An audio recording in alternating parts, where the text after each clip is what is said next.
LinkedIn, brand building, how to stand out in today's digital business landscape. Welcome to Biz Bites for Thought Leaders, where we deliver actionable insights for today's business leaders. I'm your host, Anthony Pearl, and today I've joined by Steve Dart, who is a fractional FMO and a creator of the brand salience factor. In this episode, you're going to discover how to optimize your LinkedIn presence, build a memorable personal brand that stands out from AI-generated content, and apply marketing lessons from global brands to your business. Steve shares his journey from Red Bull to helping businesses create digital impact of all shapes and sizes for brands just like yours.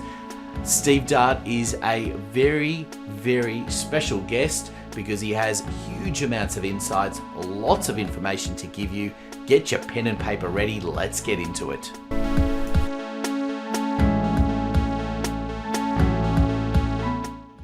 Well, hey everyone, welcome to Biz Bites for Thought Leaders, and I am very excited to be having my guest Steve Dart with me today because Steve and I have known each other for a few years now and got to know one another better and better all the time.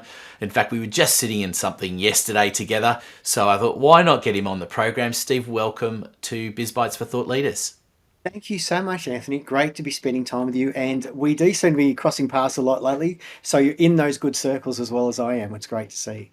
Yeah, it's always interesting, isn't it, that you have that situation? But we're going to get into that in a minute or two. I think firstly, I'm going to allow you to introduce yourself to everyone. Wonderful. Well, I've got a bit of a new title after working with Steve Brossman. He's an amazing guy. So I used to be a LinkedIn trainer, but look, I've got this, and I'm a fractional FMO, which is freelance marketing officer, and I'm the creator of the brand salience factor. And I'll talk about that as we go through this because brand salience is about building a brand online that's remembered very quickly through a purchasing or service conditions. So I work with people, especially on LinkedIn, or who want to know understanding of how to use the LinkedIn platform, especially the premium products like Sales Navigator Core for lead generation, but actually build your brand profile online to be the number one in the market you serve. So that's a little bit about what I am. We're going to delve into that in a minute, but firstly, I'll like you, I'll do a bit of a shout out to Steve. He's been a guest on the program in the past, so those of you that don't know Steve, check it out in a previous episode. We'll try and put a link in the show notes to that as well. But let's dive in, Steve, because as I said, you and I go back a little while, and I guess we got to know each other primarily initially through LinkedIn and around that. And I wanted to ask you that as kind of a starting point before we go a little bit more into brand, because LinkedIn has become, I guess, the accepted place for businesses to hang out. Is that the best way of describing what LinkedIn is these days? Because it's kind of gone through a few iterations. Yeah, look, I had a friend of mine call me up the other day and said, "You've been on this LinkedIn stuff for a while now, and it seems like it's all coming to fruition." And I said, "Look, LinkedIn is just a place where it's a massive it's a place where people store data, especially LinkedIn. And I've always used it as a communication platform. And the early situation for me with LinkedIn is I was on the platform early when someone sent me a connection request, and I didn't know what it was, and I built a profile out and build a profile out and basically left LinkedIn. I just think I had a job. I was working with Red Bull. Everything was going good. I didn't really need to put a CV up on there. And then it wasn't until I came back in 2012 where I actually saw it was a different platform. It looked incredibly different. And so Richard Branson was the first millionth follower person on there, and you could create content. I was like, wow, this is quite incredible. So I actually stayed on the platform and started building out and used it to communicate with my other business professionals, lead generation, and just really storyboarding what I was doing in the market.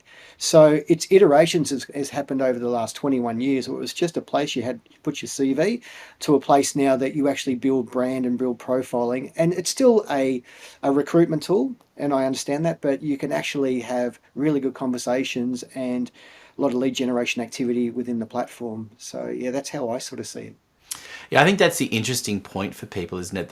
That posting is one part, getting followers is another part, but ultimately it's about the conversations, isn't it? I think people miss the point of that it's it's lovely to post. It's lovely to for an ego trip to say I had X number of people like or comment or share it or whatever it might be.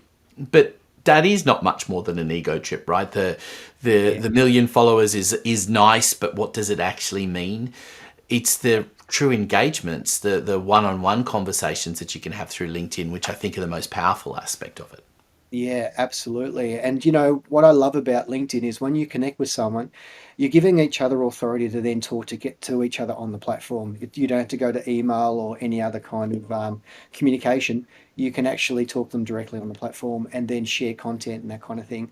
Um, I love it because it's a place where business professionals do go to learn from other business professionals and better themselves every day. And one of the things I love to see when people are on the platform and they are getting better and they are using it as a tool of trade. And I do call it a tool of trade because, like you have a car or a computer or anything else that helps you get through business, LinkedIn should be seen as that. I call it the oxygen of business because it's where business does come to play. And if you think about it, in the market we live in, out of all those 7 different apps on your phone now, being Facebook, Instagram, TikTok, and YouTube, and all that, LinkedIn is where business happens. So, why do they rob banks? Because that's where the money is. And why do you go to LinkedIn? Because that's where the people that are doing business within the social serving place. So that's how I look at it. I want to start crossing over into brand building and things as well. And I think using LinkedIn as a starting point for that conversation is a really interesting one because it's become a playground as well for a lot of AI. And trying to balance that use of AI and building your brand because they can be in conflict with one another if you're not careful about it.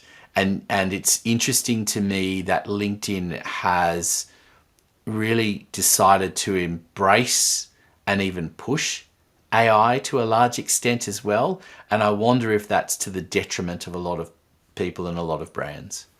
Yeah, look, time will tell on that. I know I'm using AI every day. I'm probably 10 hours in AI. I use it part of my business activity.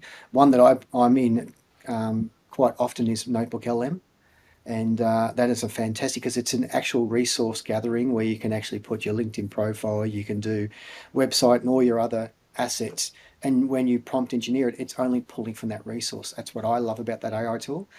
But AI tool, it's one of those things that I think that people will discover it's going to be a great time saver.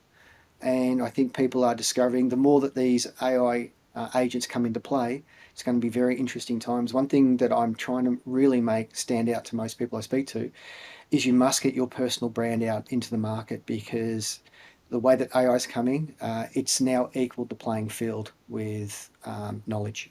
So our brand and our personal brand has to really be positioned higher now, so people will choose us because of the experience we hold as a human being. So I want we're to pick up on something you've said there as well, because you referenced personal brand. And I think we're in this really interesting situation because for a long time, it's been about business brands. yeah. It's the personal brand has very much taken a back seat.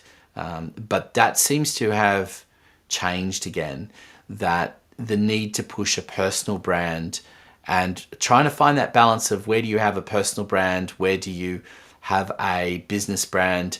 And I know certainly if you go back a few years, it was, I remember seeing a statistics on Facebook and saying that on average people followed one brand only and yet follow hundreds of people.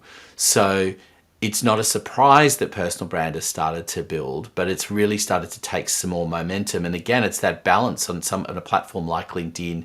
How much energy do you put into the business versus the personal one? What are the risks attached to that?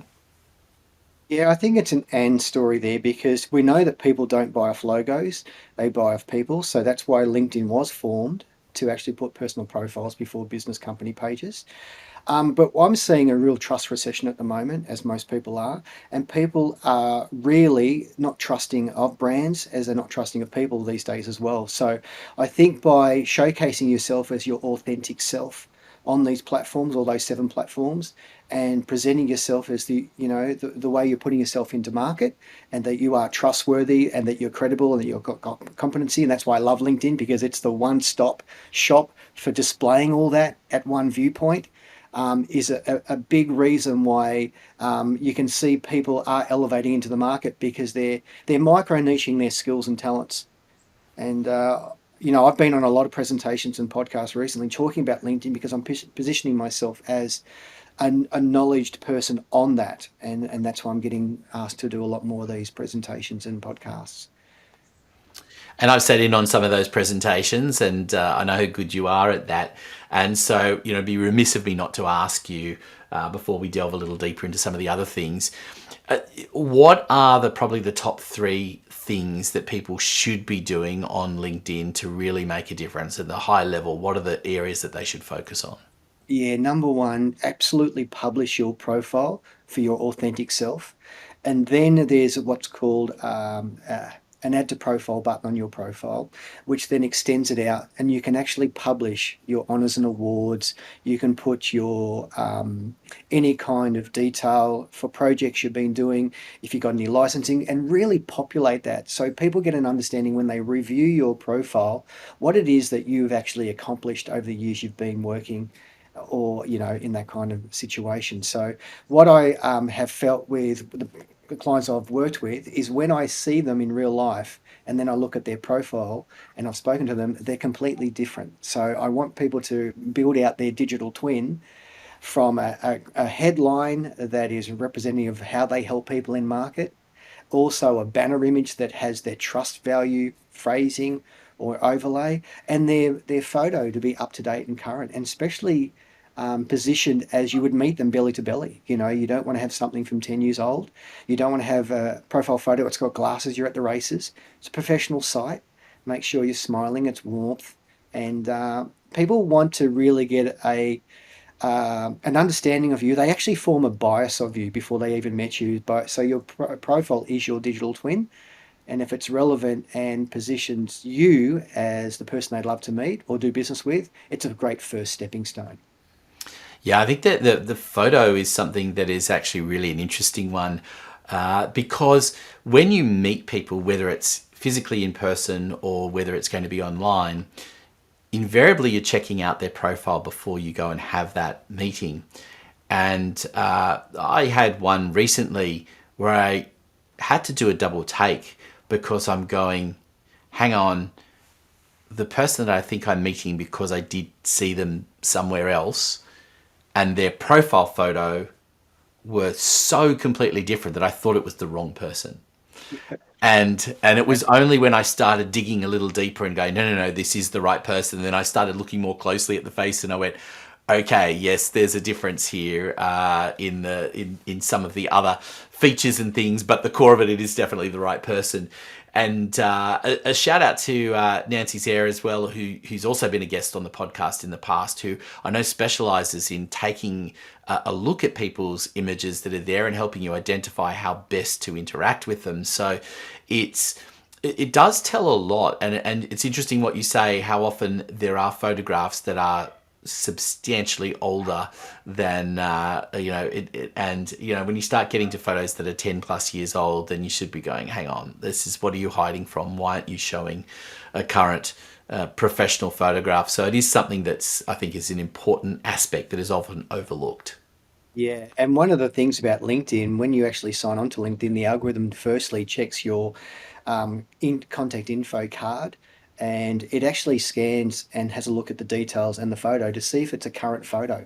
If you can actually remove your photo, then upload exactly the same one, it actually makes you a better time value of data for LinkedIn because its number one client is recruiters. And if you're a better product on this and for recruiters to find you, that's always a good thing in your favor. So here's a good opportunity to remove your photo and upload a current one, and then you get a better time value of data. So you're doing two value exchanges there on the platform. I wanted to ask you as well before we leave LinkedIn a little bit behind, but in asking, keeping up with what's happening on LinkedIn, it's a very difficult thing. I mean, the algorithm is one thing, and I think for the longest time people have been obsessed with how do I, crack the algorithm, which is constantly changing and almost impossible to crack. But I think it's also balancing that with how do I keep up with what is the latest features that I should be cottoning on to? Is it just, fun a nice to have, or is it actually making a difference in, the way you are going to be found, and the banner image and the changes that have happened with that in recent times is probably a good case in point. Are they something that you go, yes, you have to jump on? How do you stay on top of what the latest and greatest is? Because it literally just following someone like you. Look, I like the way that LinkedIn has moved. Like, it is a free site, it costs nothing to join. But what it is LinkedIn is trying to upgrade people into their premium products because you get a better experience. For instance, the banner, rather than being a static placement, it actually gives you 5 rotating banners. And that's good for people that have got multiple things going on within their work, whether it be an event coming up or they're displaying a couple of jobs that they do within in their current work situation. So it gives you a better experience that way. It gives you better analytics. When you're sending out connection requests on a premium product, you get to send out up to 150 connection requests out to somebody, and with a personalized note. Except for the free version, you only get 5 a month. So it's really decreasing its opportunity with a free version and extending opportunities and analytics and the experience for the user in those premium offerings. LinkedIn is a business. It actually, Microsoft purchased it for $26.2 billion, and it's starting to reclaim its money, but it's giving you a better experience in the premium offerings. I use Sales Navigator Core because it's a premium sales analytics tool, which gives me 40 features or 40 filtering options, advanced search filters to find my ideal client profile or person out of 10,000 data points. So if you're looking for lead generation or you're trying to get more sales activity happening, Sales Navigator Core is the one. It's about 99 USD a month, that is, and I highly recommend it for someone to trial it at least. Yeah, absolutely. I think it's one of those things, isn't it? You have to make use of the tools. I think Yeah. that's one of the challenges in this day and age, right? That there are so many tools, and you need to make use of them in order to justify their value. And I think that the key is as well with LinkedIn is, as I said, is I'd encourage people to follow you because you give tips regularly on what the latest and greatest is. And I think it is important to stay on top of those things. So we'll absolutely make sure that those details are in the show notes. But I wanted to delve deeper into this whole idea of brand a little bit more and how you're positioning yourself as well. But let's start off with the background. How cool was it working at Red Bull, and why would you leave? Yeah, look, Red Bull was fantastic. I was there in the early days, and it was one of those brands that was new to market. They were coming out from Austria. Unfortunately, the founder just passed away last year, Mr. Matisic, or Dietrich Matisic. But it was a very progressive brand. It was very youth orientated. And one thing I learnt from being there was they were different to market. And I love that about the product. I was there in the early days when there was only 6 of us, I think, within the Queensland office, with our energy teams, which is the little Volkswagens that drove around with a can in the back. And they gave us the opportunity to wear many many hats. We were sales, we were event organizers, we were dealing with PR teams, and it just gave me such an opportunity to have a diverse range of skill sets. And I worked with there for many many years, and thought after working there, I think for 8 years, what could I actually take from the market working with Red Bull out to the SME market and see if the Red Bull way really worked. And I'd worked with a couple of companies after that using that kind of methodology and had enormous success. So I loved learning one style of skill within marketing and the methodology of being a mystique brand in the way that Red Bull went to market, and then taking across into smaller, medium brands and using the same philosophy. To give you an idea, I actually worked writing a blueprint for the Hard Rock Cafe. And the first thing I did was I created an activation where we had Axl Rose's Harley Davidson that sat up on a showcase piece. You couldn't touch it, you could only just take photos. And I said to the general manager, "Why is that sitting up there?" He said, "Oh, people take photos of it." I said, "Why don't we put it on the ground with a banner of the Hard Rock Cafe Gold Coast with all the elements of the skyline with a guitar? And let's let people sit on it and let them have the experience. And then they can take Instagram shots and help promote." And we had basically a line up down the stairs. So people came for the activation of sitting on Axl Rose's Harley Davidson and taking a photo and then sharing that for the company. And then they decided to grab a burger while they were there. So, it's using those really cool activations to try something different in markets they hadn't tried. I think that the really interesting part about that is it's an experience, and I think that's what people are looking for, right? Is they need to experience something with your brand in order to then be able to share it and to take some kind of enjoyment out of it. Because the interesting thing about that is you know the the burger just needed probably to be good and didn't need to be great in order to get people to come back because you had this showpiece that was there. Whereas the emphasis on trying to be, well, are we the greatest burger place in wherever you are, is a lot harder road to travel, and it's the experience that you get. I mean, that was really what Hard Rock cafes were all about, wasn't it? An Yeah. experience. Yeah, rock and roll theme. And I actually had a conversation with the general manager and the team, and I said, unless we are relevant to the youth, because everything was there was heritage, it was old, photos and guitars. And I said, we have to be relevant to the youth.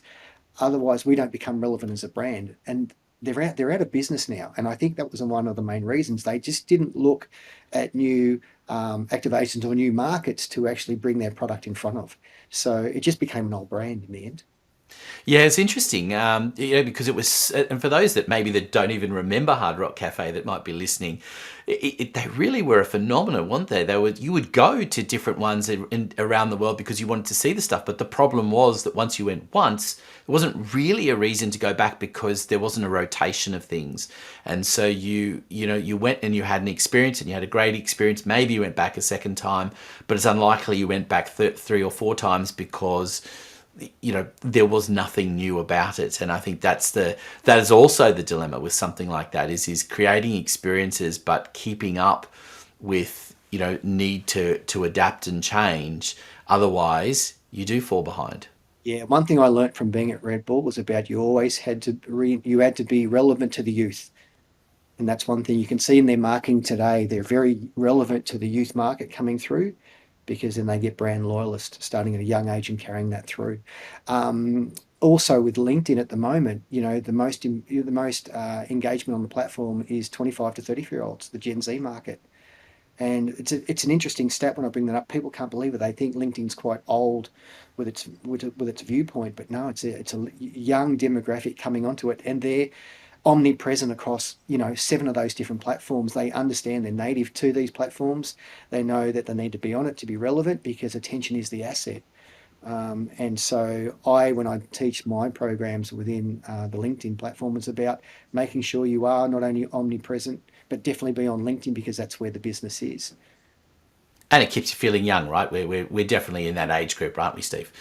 Absolutely. Um, Now, just finishing up on, I'm intrigued a little bit further, just to push you a little bit further on the Red Bull thing, because I find it fascinating that I'm engaged with Red Bull as a brand on a regular basis because I happen to love Formula One, and Red Bull is very prominent in Formula One, of course. But I've never drunk a Red Bull, and I don't think I ever will. But I love the brand. And that's a really interesting thing, isn't it? Because you do have these brands out there that are like that you want to champion because you like what they stand for. They're on the edge, right? They're a brand that is of a similar ilk to Virgin in that they're not afraid to take risks and they're not afraid to go out there and promote new things. But it's interesting. I find that with such a prominent brand, that their market is, they're not expecting me to be in their market either. That's the interesting thing about it is I don't think people my age are picking up a Red Bull for the first time. I think their target is a lot younger. So Yeah. I think there's a lot of lessons to be learned from those kinds of experiences as well. That you have to know your market, but doesn't mean you can't be seen in a broader sense as well. Yeah, and obviously that was one of the big programs for Red Bull was the marketing of the sampling program where they sampled you the product and they actually told you about the benefits and the ingredients and things like that.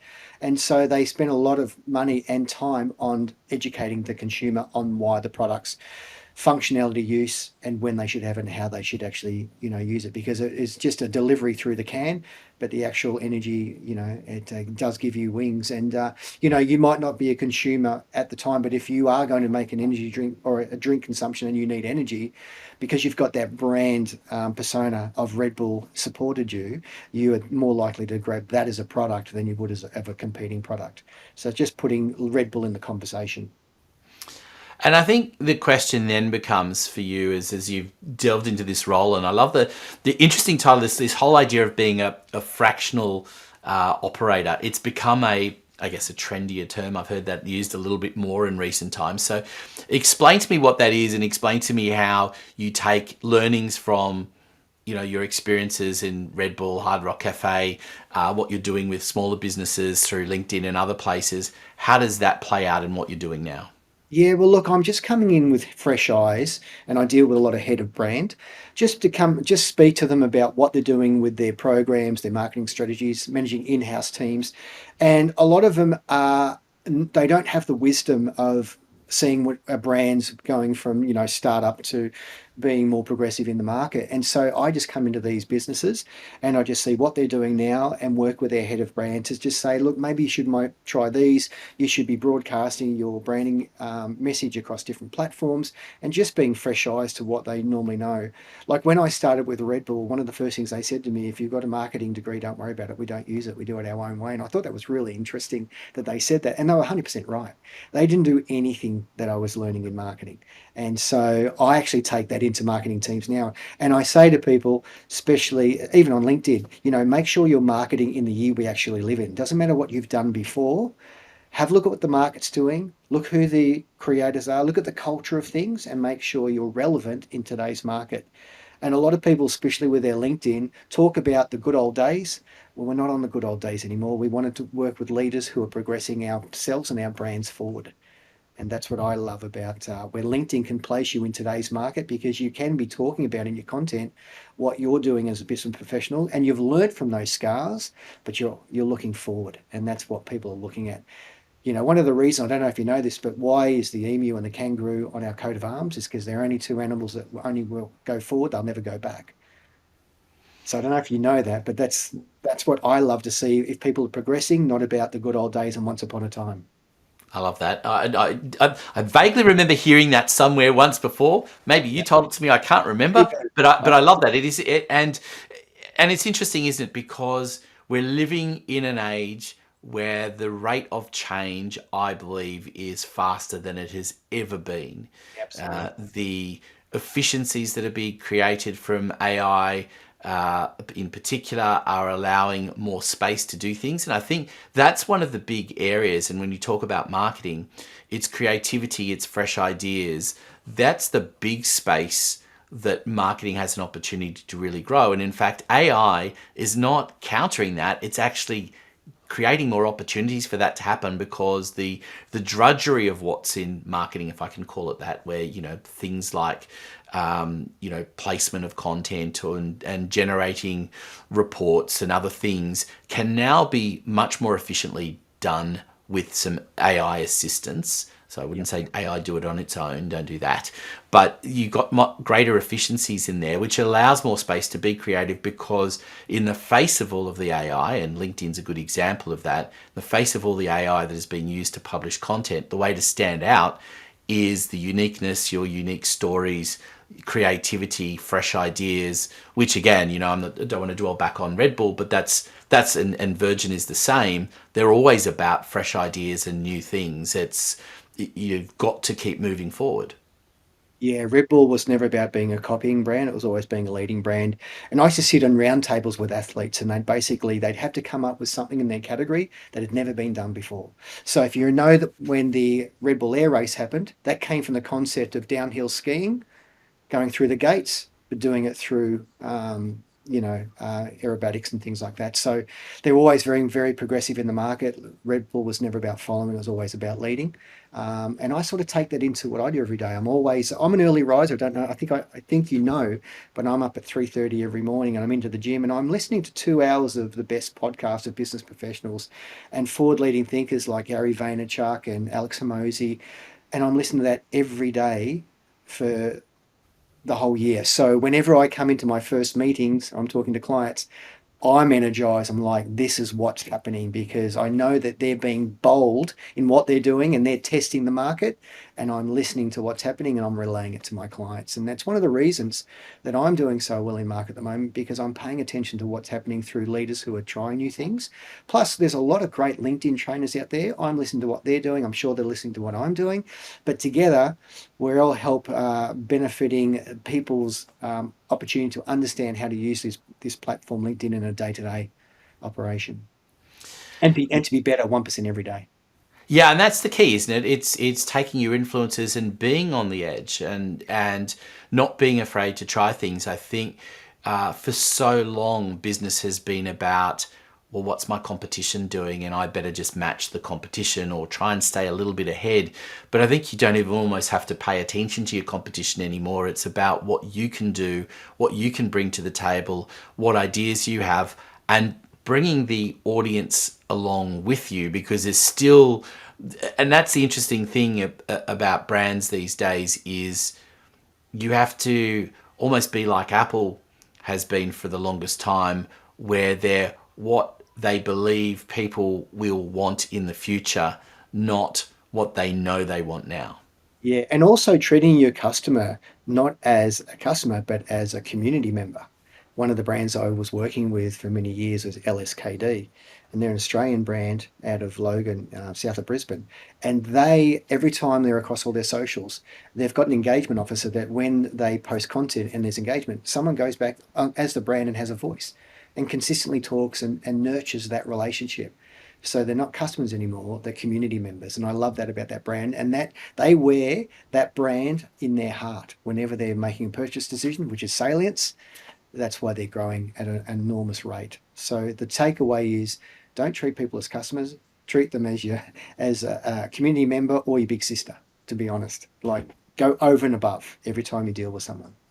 So let me put you on the spot and tell me about some of the brands that, whether you've worked with them or not, that you really love at the moment. And I think what's important is that we can, as we've talked about, big brands, but let's talk about some of the smaller brands, because most of the people listening to us these days are probably part of a smaller brand and want to know what they can do to make it different. So what's inspiring you on some of those smaller levels that are making a difference? Yeah, look, I do love Red Bull on it, and I do love Harley Davidson, some of the biggest brands in the world. But LSKD is one brand that's doing extremely well. There's so many that I can't really put a name to what they are because I'm not following them directly. But anyone that's giving it a good red hot go, that's the main thing. There's many brands out there that will come and go, but the ones that have resilience, they're bold, they're willing to have a bit of a stab in the dark about trying new things. That's what excites me mostly about brands in the market at the moment. Obviously Virgin's doing well. I just love brands that have that hero status of progressing forward even at the toughest times. I mean, is it achievable for smaller brands? You're spending time going in to working with smaller businesses and dealing with them. Are there real takeaways that you can have from what some of those bigger guys are doing? Is it true that it's actually in many respects easier to be out there for smaller brands because they don't have the bureaucracy and the level of decision making that needs to happen, but they may not have the, counted with the fact they may not have the budget. Few people would have the budget of a Virgin or a Red Bull in terms of marketing. Yeah, well, social media's been the big equalizer because people don't have to have big advertising budgets. They can actually use their phone, record content and upload it across those 7 platforms. And if you do that every day and for long enough, you'll get noticed. Even if your product's good, you'll survive. And if it's not good, you won't survive. One of the good things about the state of play at the moment on the internet is we've all got an equal opportunity to be seen and discovered. And so that's why it's important, especially for LinkedIn, is to people not to post every now and then or frequent it every now and then. It's actually put a plan or a strategy in place to be on the platform and telling your unique story in a way that it's interesting and informing for the potential client, because most people with your product in market, only 3% are interested to buy now, but 97% are looking for trust value from you and your brand. And so across those 7 platforms, especially with LinkedIn and Facebook and Instagram. Just keep showing up and being your authentic self, and you'll be discovered. The main thing with providing content is when you do get content that actually starts to get some great impressions and it's doing well. That's the time to boost it with some advertising spend. And it's called brand formats, and that way, when it's working, you know it's working. You put some money behind it, and it does well. Then you can get some really good return in advertising spend, and revenue starts coming back in the other way. Yeah, I think that's important for people to understand that you can compete as a small business owner. You don't Yeah, have more to, nimble. in the past, it was like, well, we were dominated by big brands and sort of felt dwarfed by them. But in truth, because of your ability to niche and to be quite targeted in what you do, I mean, you're talking about LinkedIn is a great way of being able to find who your, if you know who your core audience is, you can find those people on LinkedIn. It's not just about the old days where there were 3 or 4 TV stations and your chance to was to advertise to absolutely everybody and hope that you hit the right program and spent a huge fortune on it. Nowadays it's become more and more targeted, right? And it doesn't have to be through advertising. You can engage with people in lots of different ways. Yeah, a lot of brands, smaller brands, are using influencers now through social media and getting huge engagement by, user-generated content from, these young influencers because, TikTok and Facebook and Instagram, they're getting, hundreds of thousands of followers. And if you have your brand associated with them, you're getting eyeballs seen on your product. So the influencer market is becoming a big play within marketing.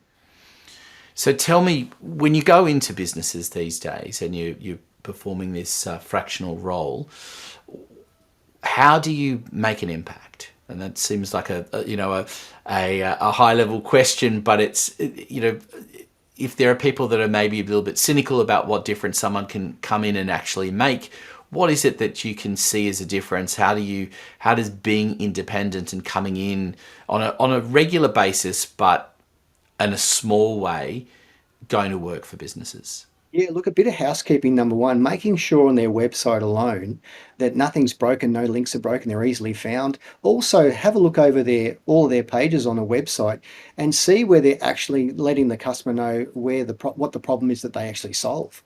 A lot of people on their websites go straight into the value proposition of their products and services, but they don't actually indicate to the potential buyer of the problem that they solve within their products and services. So that's number one, by having a look over your website and just seeing if it's actually speaking to the client, that they've got the issue, that you have the problem that you solve for them. That's number one. Also, making sure that you do have a social marketing plan across the 7 channels that we are talking about before, LinkedIn being one, if it's B2B, and just looking what assets they got within the business to see what they can profile. What's their unique value proposition? What do they have that no one else has? And that's a big part of just building a strategy out around that. The main thing is attention is the asset. And whatever business you go to, the reason they're in business is because they're solving a problem or they've got a product that is value orientated. And you just need to get that message out to the people that need the product or services. So it's just some of the basic elements. Yeah, and I think it is important that people don't underestimate the value of someone independent that's specializing in it. I think the beauty of these fractional roles that have started to come about, and there's certainly, marketing is one area, certainly finance is another where I've seen that happen, and other parts of the business as well, is that it allows to have someone who can have a consistent view of what's going on, but are not encumbered by the day to day and can add, high level strategic ongoing advice. Absolutely. There's a sports brand I'm working with at the moment that's got an outstanding athletics product. And once that gets passed through an certification, IFF certification, that's got global distribution opportunities.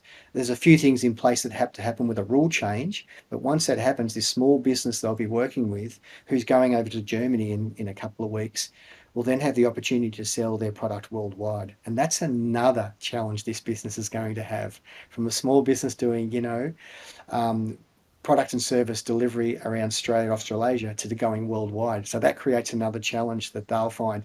So it's about having those different moments in time where you're moving from one and to the next challenge, overcoming that, and then moving to the next. So it's working with someone like myself who's been with these brands where they've started off small and got larger, and what some of the challenges we faced and how they might come overcome them as well. I think it is an important aspect that people don't realize. They often stay with the teams that they've got, that they've built them up through a period of time, and they want to keep them there. But sometimes you outgrow those people. And I know I've experienced it when I've been employed in the past, and I won't say where, but I remember, the particular organization I was with, that we went through a growth phase, and the CEO stuck around, and I think it was to the detriment of the organization, because as great as he was at getting us to a certain point, he wasn't really the person to take us to the next level. And I think that can happen within an organization as well. And you have to recognize those things. And sometimes it might not be that someone like that had to step aside, but it's bringing in the right people around to help make sure that you can take it to that next level, because you do need that experience. You do need those people that understand what it looks like on the other side. Yeah, absolutely. And, I can't remember the book, but it's Get the Right People on the Bus. And that's, getting the right people in the business that's going to project you forward. And I'm noticing a lot of CEOs now are coming back into businesses and sitting on the development or in the marketing teams to get more involved with what's happening. They're not sitting in that high element within a business. They're getting more ingrained with the business. I think that's important. So they actually see how the business is operating from inside and they're part of everyday activity. I think that's a big part of the CEOs and also GM's role to have a look at how the actual business is going in internally. Is everything cohesive and is the culture good? Most businesses struggle with culture. Yes, that is a big area, and one we might delve into another time. I've got a couple of final questions I wanted to ask you. Uh, Give me some tips on what you believe is where things are going, not just LinkedIn, but generally in terms of marketing. Where do you think people need to be in terms of focusing their attention? Yeah, definitely spending 1 or 2 hours on every AI tool that they can see at the moment and getting familiar with it, because technology doesn't care about us. It's coming here and it's arrived. So getting familiar with the different AI tools and how they work and how to start looking at giving them commands. And also in regards to platforms like, LinkedIn, things like that, getting familiar how to navigate around them. They are a tool of trade, and if you understand how to use them, they make your day a lot quicker to actually, do general tasks by communication and then posting and getting seen. Um, it's interesting. I believe with the advancement of AI, especially the way that it's coming so quick, what we believe to be happening now will be completely different in the next 3 years. I don't know what that's going to look like. I'm excited for it. It's going to be challenging. It's going to be exciting, but we have to invest our time to understand what's coming at us. And one of the tools I'm playing around with at the moment, I said before, is Notebook LM, and I think that's an amazing tool to have a look at. And if your viewers can have a look at that and get involved with that a bit more, it's a great tool to have as an association within your business. It is a fun tool. I know I used a little while back to do to consume a lot of my podcasts and Yeah, to do a bit of a review of it, which was really interesting because absolutely. it delivered a conversational review Yeah, of the Biz Bites for Thought Leaders podcast, which was a bit of fun. So. Um, yes, if anyone's interested in that, maybe I need to find that video again and repost it. absolutely. You should. Yep. It's one of those things. Now, just to wrap things up, a question that I love to ask all of my guests that come on the program is what are the aha moments that people have when they come to work with you that you wish more people knew they were going to have? That I give more than I take. So I'm very generous with my time. I sit on a lot of 15-minute calls. I give a lot of advice to people. Sometimes that turns into business, sometimes it doesn't. I can lay my head down at the end of the night and say that I gave it all that day, and tomorrow's going to be a better day. And I love helping people, and I love spending time that they can be better at what they're doing. And if I can just support that, I'm a very happy person. Fantastic. I love that, Steve, and we're going to include all the details of how to get in contact with you, and people that are listening in can jump on one of those 15-minute calls with you. I know how much value you bring to those 15 minutes, and I encourage people, if you have looking after groups of people as well, Steve is a great speaker to come in and add some real value to that. And lots of things that we didn't even touch on connected with LinkedIn and other areas, such as My Most Trusted, and a shout out to Scott and My Most Trusted as well, which is a great tool to add on to your LinkedIn profile and other things as well. So you can ask Steve about that as well. And or just hit me up as well, because I can also introduce you to that particular one. But Steve, thank you so much for being an amazing part of the program, giving so much advice and tips and insights along the way. Really appreciate it. Thanks, Anthony, and thanks for everything you're doing. I appreciate it. And it's great having a platform like you that we can tell our stories. Absolutely. And we encourage everyone to make sure you don't forget to subscribe and leave us a like or a comment on anything that you want to see on the program coming up in the future. And we look forward to your company next time on Biz Bites for Thought Leaders. Thank you, everyone. Hey, thanks for listening to Biz Bites. We hope you enjoyed the program. Don't forget to hit subscribe so you never miss an episode. Biz Bites is proudly brought to you by Podcasts Done For You, the service where we will deliver a podcast for you and expose your brilliance to the world. Contact us today for more information. Details in the show notes. We look forward to your company next time on Biz Bites.